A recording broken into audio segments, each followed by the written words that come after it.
श्रीमहागणाधिपतये नमः। श्रुतिस्मृतिपुराणानाम् आलयं करुणालयं नमामि भगवत्पादशङ्करं लोकशङ्करम्।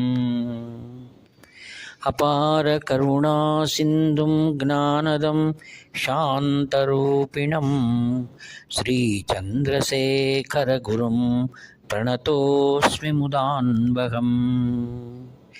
देवे देहे च देशे च भक्त्यारोग्यसुखप्रदं बुधपामरसंसेव्यं तं श्रीजयेन्द्रं नमाम्यहम्। नमामः शङ्करान् वाक्यविजयेन्द्रसरस्वतीं श्रीगुरुं शिष्टमार्गानुनेतारं सन्मतिप्रदं।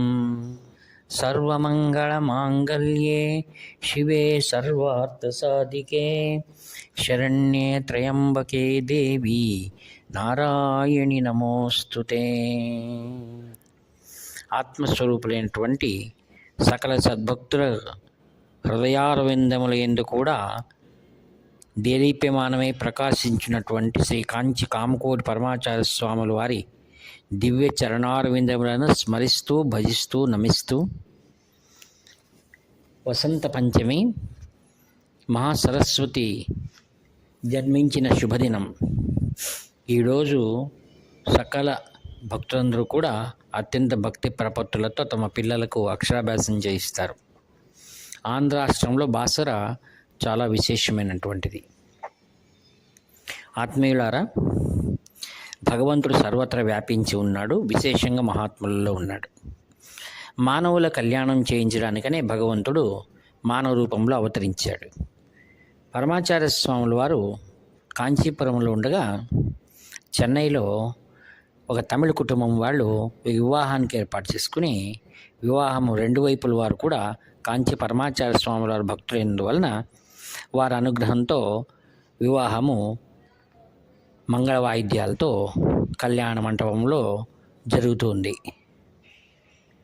అకస్మాత్తుగా వధువు మూర్ఛ వచ్చి పడిపోయింది.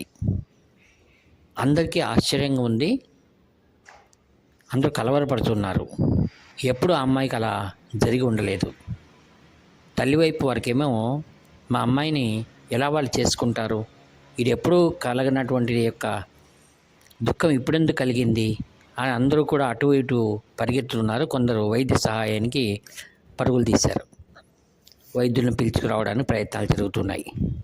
ఆ సందర్భంలో అక్కడ వేద పండితుడు పౌరోహిత్యానికి వచ్చిన ఆయన వారికి సమాధానం చెప్తూ, ఏం భయపడకండి, కాంచి పరమాచార్య స్వాముల వారి యొక్క అనుగ్రహాన్ని మనం పొందాలి అని మఠం వారికి ఈ విషయం తెలియచేయండి అన్నారు.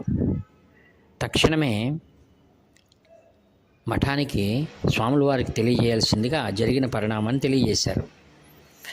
స్వాముల వారు కొద్దిసేపు మౌనంగా ఉండి శిష్యుల ద్వారా సమాచారం అందించారు. వధువు వారి వైపు వారికి మార్యమ్మ అనేటువంటి కులదేవత ఉంది, కావున కొన్ని వేప మండలు రెమ్మలు అంటాం, వాటిని అమ్మాయికి తలకు చుట్టండి, అన్నీ సవ్యంగా జరుగుతాయని స్వాముల వారు ఇచ్చినటువంటి మార్గదర్శనంలో వధువు వైపు వారందరూ కూడా అలా చేశారు. కొద్ది క్షణాల్లోనే అమ్మాయి తేరుకుంది. మళ్ళా మంగళ వాయిద్యాలు మోగించారు. చాలా శుభప్రదంగా వివాహం జరిగింది. అప్పుడు రెండు వైపుల వారు కాంచి పరమాచార్య స్వామి వారి భక్తులైనందువలన ముందు ఎటువంటి తొందరలు జరగలేదు.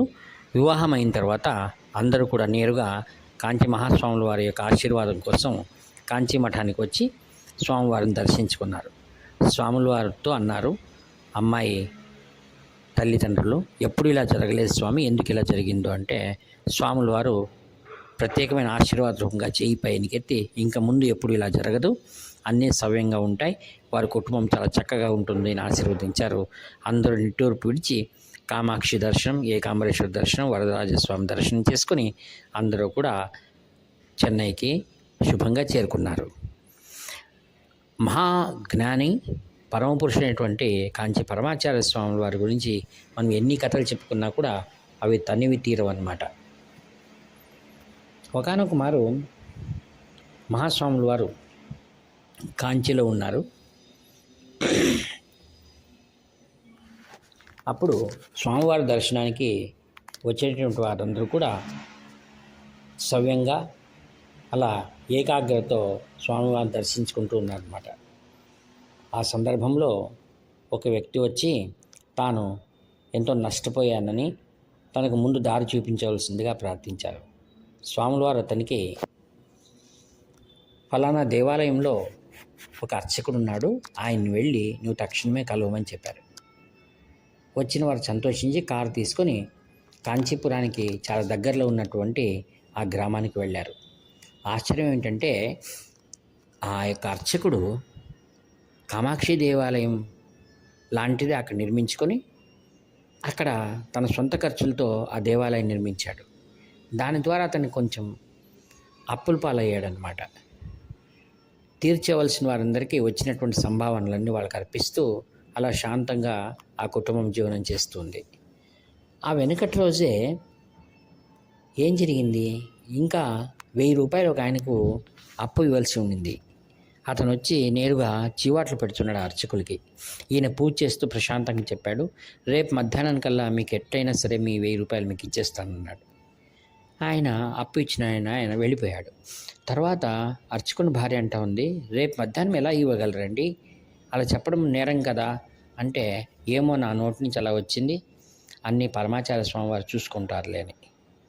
అది ఆశ్చర్యం ఏంటంటే, ఇప్పుడు స్వాముల వారు ఎవరినైతే వ్యాపారవేత్తని పంపించాడో ఆ వ్యాపారవేత్త వెళ్ళి కామాక్షి అక్కడ దర్శనం చేసుకుని పూజ హారతి అయిన తర్వాత హారతిలో ఒక కవర్ దాంట్లో పెట్టాడు. అతను పెట్టి నమస్కారం చేసి ఆయన వెళ్ళిపోయాడు.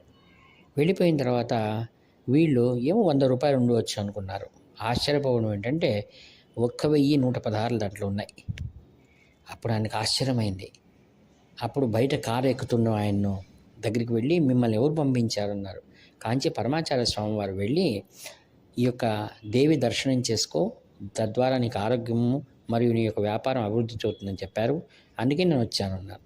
అంటే ఒకే క్షణంలోనే స్వాముల వారు ఒకవైపు అర్చకుని యొక్క బాధను తీర్చాడు, మరియు వచ్చిన వ్యాపారవేత్త యొక్క బాధను కూడా ఒకే క్షణంలో నెరవేర్చినటువంటి త్రికాల జ్ఞాన సంపన్నుడైన కాంచి పరమాచార్య స్వాముల వారిని మనం ఎంతగా కొనియాడినా అది తక్కువే అవుతుందని చెప్తూ, ఈ యొక్క వసంత పంచమి రోజు సాక్షాత్ సరస్వతి స్వరూపమైనటువంటి మహాస్వాముల వారి దివ్య లీలను స్మరించడం మనందరి యొక్క ధర్మము, విద్యుక్త బాధ్యత అని చెప్తూ ఈ యొక్క వాక్పుష్పాలన్నింటినీ కూడా శ్రీచరణుల వారి దివ్య చరణారవిందములకు నిరహంకారపూర్వకంగా సమర్పిస్తూ సెలవు తీసుకుంటున్నాను. ఈ వ్యాఖ్యాత మీ ప్రియతమ నివర్తి నాగభూషణ్ శర్మ.